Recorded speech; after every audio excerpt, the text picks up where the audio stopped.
తిరిగి BCN news కి స్వాగతం. జీఎస్టీ తగ్గింపు సులభతర విధానాల అమలుకు సంబంధించి ప్రధాని నరేంద్ర మోదీ కేంద్ర ఆర్థిక శాఖ మంత్రి నిర్మలా సీతారామన్ కు భారతీయ జనతా పార్టీ విశాఖ జిల్లా అధ్యక్షుడు పరశురామరాజు కృతజ్ఞతలు తెలియజేశారు. ఈ సందర్భంగా ఆయన ఆధ్వర్యంలోని విశాఖలోని ఎరుకుమాంబ గుడి దొండపర్తి నుంచి దాలిరాజు సూపర్ మార్కెట్ వరకు ర్యాలీ నిర్వహించారు. ఈ ర్యాలీలో కేంద్ర మంత్రి Jitendra Singh Rana, MP CM Ramesh, BJP రాష్ట్ర అధ్యక్షుడు పీవీఎన్ మాధవ్ పాల్గొన్నారు.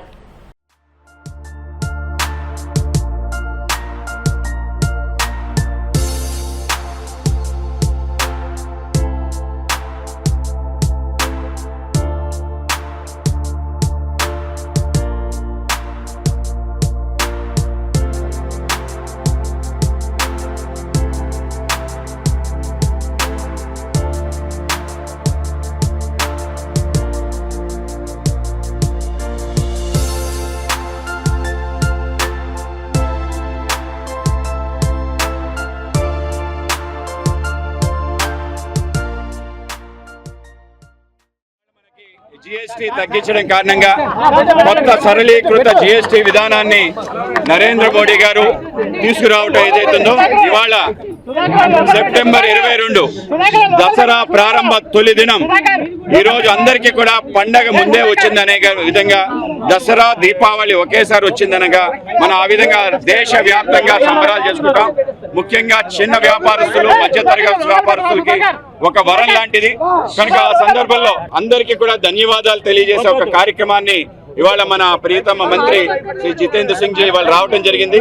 ఆయన సైన్స్ అండ్ టెక్నాలజీ మినిస్టర్ స్వయంగా ప్రజల్ని కలిసి, ముఖ్యంగా షాప్ కీపర్స్ కలిసి జీఎస్టీ తగ్గటం వల్ల ఎటువంటి లాభాలు వాళ్ళు చేకూరాయి, అలాగే కస్టమర్స్ తో కూడా మాట్లాడి మీకు కూడా జీఎస్టీ కారణంగా ఏ సౌలభ్యం దక్కింది అనే విషయాన్ని తెలియజేయడం కోసం ఆయన రావడం జరిగింది. వాళ్ళ అక్కయ్యపాలెం మెయిన్ రోడ్ లో అనేక షాపుల వాళ్ళని కలిసి వాళ్ళు ధన్యవాదాలు తెలియజేశారు నరేంద్ర మోడీ గారికి.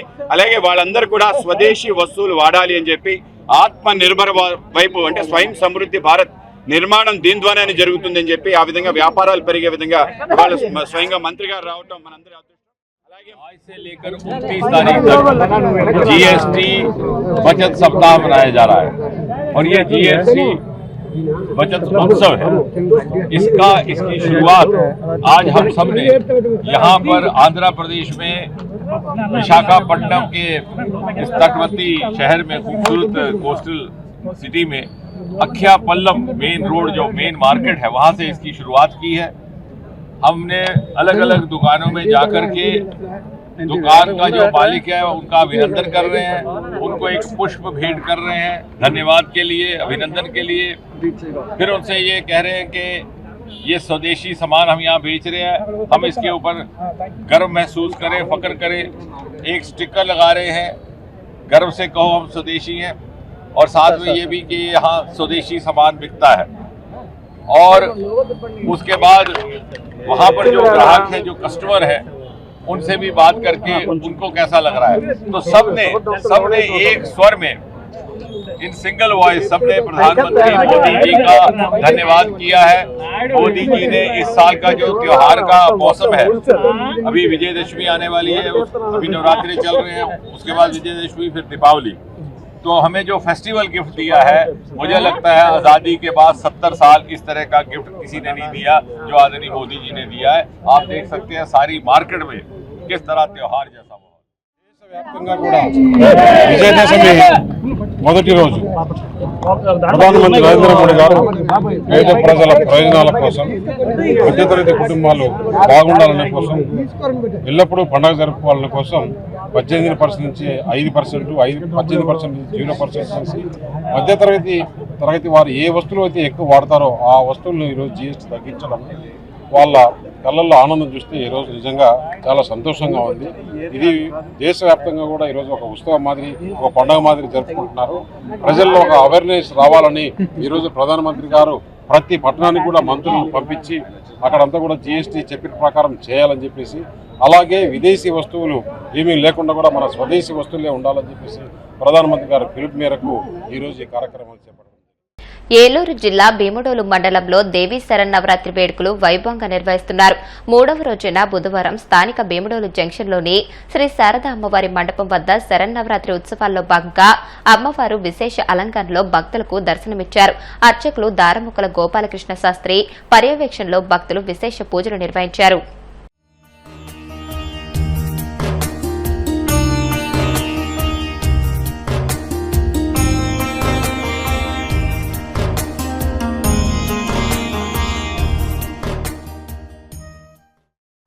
శరన్నవరాత్రి దసరా మహోత్సవాల సందర్భంగా భీముడోలు జంక్షన్ లో 4వ సంవత్సరంగా మరి మహోత్సవాలు నిర్వహించుకుంటా ఉన్నాం.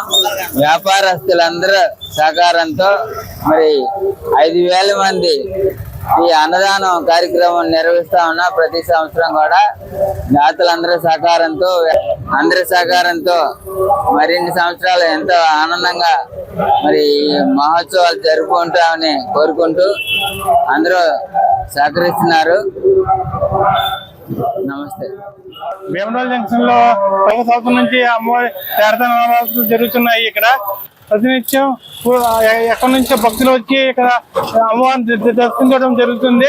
ఊరేగింపు రోజున అమ్మవారిని ఊరేగింపు భీముడోలు తీసుకెళ్ళడం జరుగుతుంది. ప్రతి సంవత్సరం 5,000 మందికి అన్నదానం చేయడం జరుగుతుంది. నెల్లూరు జిల్లా కందుకూరులో దారుణ ఘటన చోటు చేసుకుంది. దసరా మామూళ్లు డిమాండ్ చేస్తూ కొందరు ట్రాన్స్జెండర్లు ఓ ప్రైవేట్ ఆసుపత్రిలో పనిచేస్తున్న నర్సుపై విచక్షణ రహితంగా దాడికి పాల్పడ్డారు. ఈ ఘటనకు సంబంధించిన దృశ్యాలు సీసీటీవీ కెమెరాలో రికార్డు అవడంతో విషయం వెలుగులోకి వచ్చింది. కందుకూరులోని కోవూరు రోడ్లో ఉన్న ఓ ప్రైవేట్ ఆసుపత్రిలోకి 6 ట్రాన్స్జెండర్లు ప్రవేశించారు. అక్కడ విధుల్లో ఉన్న నర్సు వద్దకు వెళ్లి దసరా పండుగకు మామూలు ఇవ్వాలని డిమాండ్ చేశారు. అయితే ఆమె ఇచ్చిన డబ్బులు సరిపోలేదని ఆగ్రహంతో ఊగిపోయిన వారు ఒక్కసారిగా ఆమెపై దాడికి దిగారు. నిందితులు మద్యం మత్తులో ఉన్నారని అసభ్య పదజాలంతో దూషిస్తూ నర్సు జుట్టు పట్టుకుని లాగి ఆమె బట్టలు చించివేసి అమానుషంగా ప్రవర్తించారని ఆసుపత్రి సిబ్బంది తెలియజేశారు. కేసు నమోదు చేసుకున్న పోలీసులు దర్యాప్తు ప్రారంభించారు. ఇటీవల కాలంలో హిజ్రాల ఆగడాలు మితిమీరిపోతున్నాయని వారిపై కఠిన చర్యలు తీసుకోవాలని స్థానికులు డిమాండ్ చేస్తున్నారు. తిరుమల శ్రీవారి ఆలయంలో నేటి నుంచి అక్టోబర్ 2 వరకు శ్రీవారి సాలకట్ల బ్రహ్మోత్సవాలు వైభవంగా జరగనున్నాయి. ఉత్సవాలకు శాస్త్రోక్తంగా అంకురార్పణ చేపట్టారు. ఇందులో భాగంగా శ్రీవారి తరఫున సేనాధిపతి అయిన విశ్వక్సేనుల వారు ఆలయం 4 మాడ వీధుల్లో ఊరేగింపుగా వెళ్లి బ్రహ్మోత్సవాల ఏర్పాట్లను పర్యవేక్షించారు. అనంతరం అంకురార్పణ కార్యక్రమాల్లో భాగంగా ఆలయంలోని యాగశాలలో భూమాతకు ప్రత్యేక పూజలు నిర్వహించి పుట్టమనులో నవధాన్యాలు నాటారు.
వార్తలు ముగించే ముందు ముఖ్యాంశాలు మరొకసారి.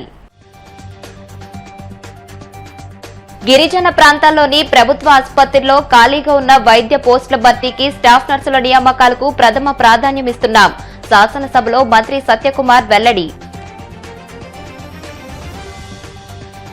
శాసన మండలిలో సత్వర న్యాయం అవసరాన్ని బలంగా వినిపించిన ఎమ్మెల్సీ నాగబాబు. రాష్ట్రంలో పెండింగ్ లో ఉన్న కేసుల్లో చాలా భాగం సంవత్సరాలకు పైగా నిలిచిపోవడం బాధాకరమని వ్యాఖ్య.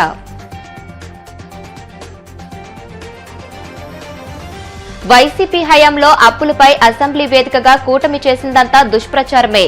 నిప్పులు చెరిగిన YCP MLA Tatiparthi Chandrasekhar. Mangalagiri Janasena party కార్యాలయంలో జనవాణి కార్యక్రమం. ప్రజల నుంచి అర్జీలు స్వీకరించిన తూర్పుగోదావరి డీసీసీబీ చైర్మన్ తుమ్మల రామస్వామి. ఈ వార్తలు ఇంతటితో సమాప్తం. మరిన్ని వార్తల కోసం BCN digital YouTube channel, Facebook page ని ఫాలో అవ్వండి. అప్డేటెడ్ వార్తల కోసం ప్లీజ్ సబ్స్క్రైబ్.